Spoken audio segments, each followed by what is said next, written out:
السلام عليكم ورحمة الله وبركاته. حلقة جديدة في الكورة مع المصري.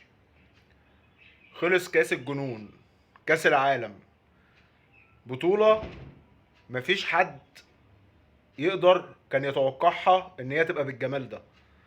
شكرا لدولة قطر على التنظيم، شكرا لدولة المغرب الشقيق على اللعب برجولة، شكرا لمنتخب الارجنتين اللي توج بالبطولة. كاس عالم في حياتي انا شخصيا ما شفتش كاس عالم بالجنون ده. اكبر دليل المباراة النهائية، أجمد نهائي حصل في تاريخ كأس العالم، الأرجنتين وفرنسا. الماتش ده يا جماعة يعني بالعربي كده، يعني بالبلدي زي ما بيقولوا، رقصنا كلنا، محدش عارف مين هيكسب. الشوط الأولاني 2-0 لمنتخب الأرجنتين، خلاص لحد الدقيقة 80 2-0 المباراة منتهية. الجمهور كله الأرجنتيني كان بيحتفل. انا واحد من الناس كنت بشجع الارجنتين، خلاص قلت خلاص بقى احنا كده كده خلاص خدنا كاس العالم، الارجنتين خدت كاس العالم انتهت. ونفاجئ بكيليان امبابي يجيب هدفين، ضربة جزاء والتعادل، بقت 2-2. كل الناس قالت فرنسا هتاخد كاس العالم. يجي الارجنتين ليونيل ميسي يجيب الجول الثالث، كل الناس قالت الارجنتين هتاخد كاس العالم. رجع تاني المنتخب الفرنسي بضربة جزاء واصبحت 3-3. كل الناس رجعت وقالت فرنسا هي اللي هتاخد كاس العالم. بجد شكرا لكاس عالم احنا كلنا هنحزن. كرة القدم النهارده على قد ما الواحد فرحان بفوز المنتخب الارجنتيني بكاس العالم، واخيرا ميسي يتوج بطلا لكاس العالم، وكرة القدم اخيرا ضحكت له في الاخر. لكل مجتهد نصيب. ليو ميسي، انا قلت لكم قبل كده يا جماعه انا من عشاق ميسي وبحترم كريستيانو رونالدو، والناس دي اعظم من انجبت كرة القدم في العقد الاخير في كرة القدم. الاتنين دول مش هيجي زيهم تاني. ولو ان انا شايف ان كيليان امبابي هي الفترة الجاية دي هتبقى بتاعته، بس اخيرا كاس العالم ابتسم لميسي، قال له خلاص كفاية، انت تعذبت مني كتير، فدلوقتي جه الدور ان انا اكون معاك. ده اللي حصل. نحس كده في خلال المباراة هي رايحة جاية ما بين ميسي ومبابي. هي يعني المباراة دي كانت ما بين ميسي ومبابي، مش بين الأرجنتين وفرنسا زي ما الناس كلها قالت. مباراة ما بين ميسي وكيليان امبابي، اللي أنا شخصيا يعني حزين برضه عشان اللاعب ده بعد كل اللي عمله يجيب هاتريك في نهائي كأس عالم وفي الآخر ما يحصدش اللقب. لكن كأس العالم كده كان عايز ميسي، خلاص عارف ان دي اخر سنة لميسي. ميسي اخر موسم له السنة دي يا جماعة. ميسي ما عادش عايز حاجة تاني من الكورة. من الاخر كده يا ميسي ارجع الكوكب بتاعك بقى، انت خدت اللي انت عايزه وارجع عيش في الكوكب بتاعك. انتهت. بعيدا بقى عن انتماءاتنا وبعيدا عن كل حاجة، ميسي كده عمل كل حاجة. ما عادش حد يقدر يقارنه بينه وبين مارادونا، لا لا مفيش مقارنة. الراجل ده حقق دوري ابطال اوروبا، كاس عالم اندية، كل حاجة حققها، دوري اسباني، دوري فرنسي، كاس عالم، اهو كل حاجة حققها. اكتر لاعب حصل على جائزة البالندور كاحسن لاعب في العالم، وهياخدها السنة دي. ميسي بعد ما ياخد البالون دور اعتقد ان هو خلاص هيعتزل بقى دوليا ويعتزل رسميا وهيعتزل من الباب الكبير اللي هو الناس كلها تفضل فاكراه. 35 سنة خلاص. بجد الواحد حزين انه ما عادش هيتفرج على كاس العالم. كنت اتمنى انه يبقى طول السنة كاس عالم. وهنرجع للكورة بتاعتنا الجميلة. للأسف هنرجع نتابع المباريات اللي بتجيب للواحد عقدة نفسية، بس يلا هنعمل ايه. شكرا لميسي، شكرا لدولة قطر على التنظيم اللي بصراحة الواحد مهما قال مش هيفهم حقهم. دولة قطر عملت تنظيم ما حصلش في تاريخ كاس العالم ولا هيحصل. حتى اثناء التتويج شيخ تميم لما ادى لميسي اللبس العربي، حاجه جديده. قطر عملت كل حاجه في التنظيم يا جماعه. قطر ردت على كل الناس اللي كانت بتشكك في تنظيم كاس العالم. بصراحه بطوله ولا اروع. وبكررها المره المليون، كلنا زعلنا ان البطوله دي خلصت. خلاص النهارده اخر يوم وانتهى كاس الجنون. ده مش كاس عالم، ده كاس الجنون، كاس المفاجآت. في القاب كتير قوي ممكن نقولها على كاس العالم واللي حصل فيه. مباريات كلها كانت مجنونه، حتى المباراه النهائيه ما خلتش من الجنون. الفرقتين عملوا كل حاجه، وفي الاخر توجت الارجنتين اخيرا بكاس العالم. ده بالنسبه لكاس العالم.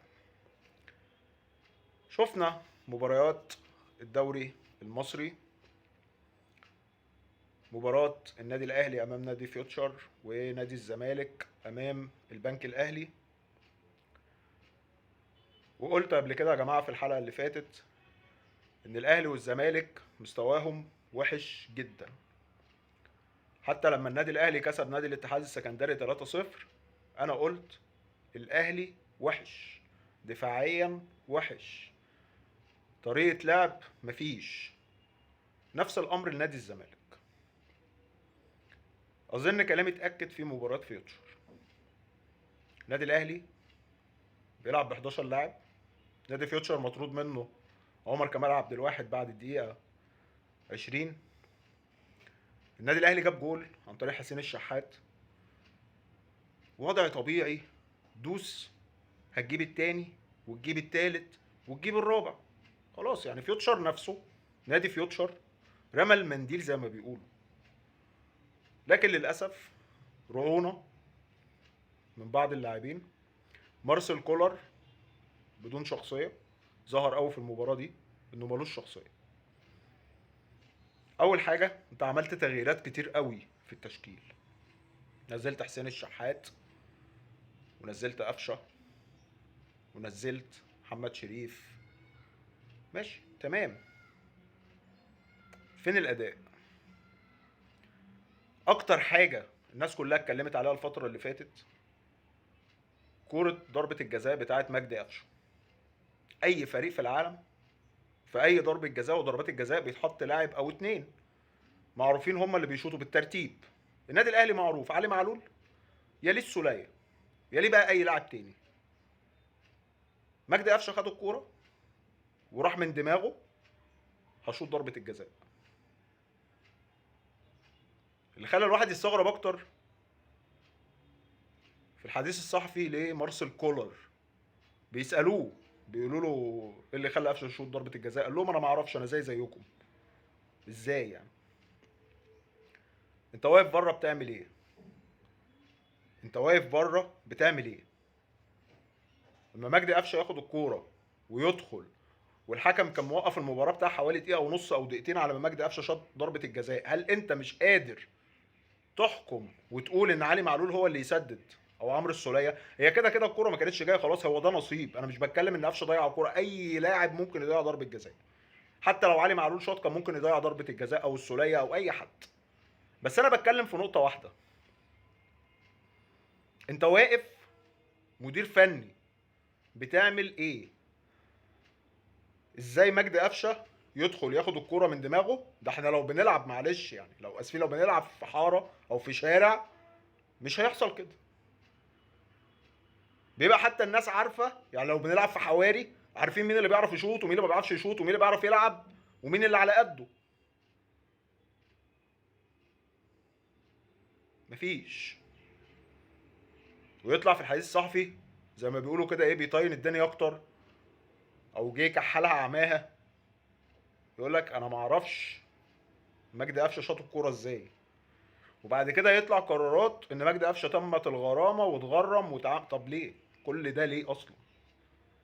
لو قفشه عليه غرامه فالمفروض مارسيل كولر يبقى عليه الغرامه الضعف مرتين. قفشه اتصرف من دماغه وده غلط. قفشه مش في مستواه من بعد نهائي القرن، بقاله موسمين بجد مش ده قفشه خالص، وشكله كده قريب هيمشي ويسيب الاهلي بالمستوى ده. بس انت فين يا مارسيل يا كولر؟ انت فين من الكلام ده كله؟ ده بالنسبه للنادي الاهلي. نيجي لنادي الزمالك. نادي الزمالك كسب عن طريق يوسف اسامه نبيه في اخر لحظه في الدقيقه السادسه من الوقت بدل الضايع. طيب طبعا كلنا تابعنا المباراه. هل ده اداء نادي الزمالك الموسم اللي فات؟ لا طبعا. جوزوالدو فيريرا لازال بيألف زيه زي مارسيل كولر. وبالوضع ده يا جماعه بكررها تاني وتالت ورابع، الاهلي والزمالك بالوضع ده مش هيعملوا حاجه في افريقيا، ومش هيعملوا حاجه في الدوري، والفرقتين هيقعوا كتير في الدوري. خدوها مني بقى كده، بالوضع اللي فيه النادي الاهلي ونادي الزمالك والمستوى ده، لا هيعملوا حاجه في بطوله افريقيا ولا هيعملوا حاجه في الدوري، والاتنين هيقعوا ماتشات كتير قوي. وقدام فرق مش شرط تكون فرق كبيره، لا ممكن يقعوا قدام فرق صغيره في الدوري عادي مفيش اي مشكله. لازم الاهلي والزمالك يفوقوا. انا ما اعرفش فيه ايه، يعني انا بصراحه مش عارف لعيبه الاهلي والزمالك مالها، الاجهزه الفنيه مالها. انتوا المفروض صفوه اللعيبه، انتوا احسن لعيبه في مصر سواء في الاهلي او في الزمالك. حتى المحترفين محترفين دوليين، سواء برضو في الاهلي او في الزمالك. في ايه؟ وبعدين نرجع في الاخر نقول هو فين منتخب مصر؟ منتخب مصر ايه بقى بعد اللي احنا بنشوفه ده؟ ده تهريج اللي بيحصل في الاهلي والزمالك. ده بالنسبه لمباريات نادي الاهلي ونادي الزمالك. نتكلم عن كاس العالم للانديه. من يومين اتحدد ان دولة المغرب هي التي تستضيف كاس العالم للانديه، وان النادي الاهلي هيشارك في كاس العالم للانديه. دي معروفه. ليه؟ لسببين.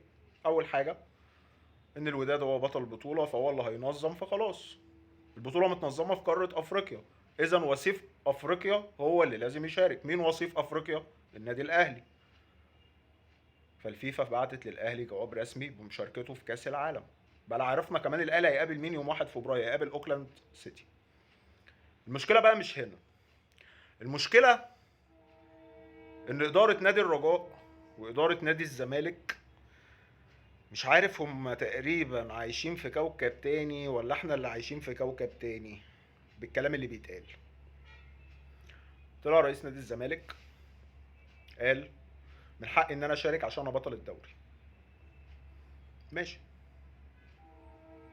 متعودين على كده، مش هنتكلم. يطلع بقى رئيس نادي الرجاء المغربي يقول نفس الكلام، من حقنا نشارك عشان احنا واخدين. طب انتوا خدتوا ايه بقى؟ لا ده قال لك احنا من حقنا نشارك عفوا علشان الجمهور. طب هل حضرتك خدت الدوري المغربي؟ لا. طب حضرتك خدت الكونفدراليه؟ لا. طب حضرتك وصلت نهائي دوري الابطال؟ لا. طب انت هتشارك ليه؟ هي كده. ايه التهريج ده؟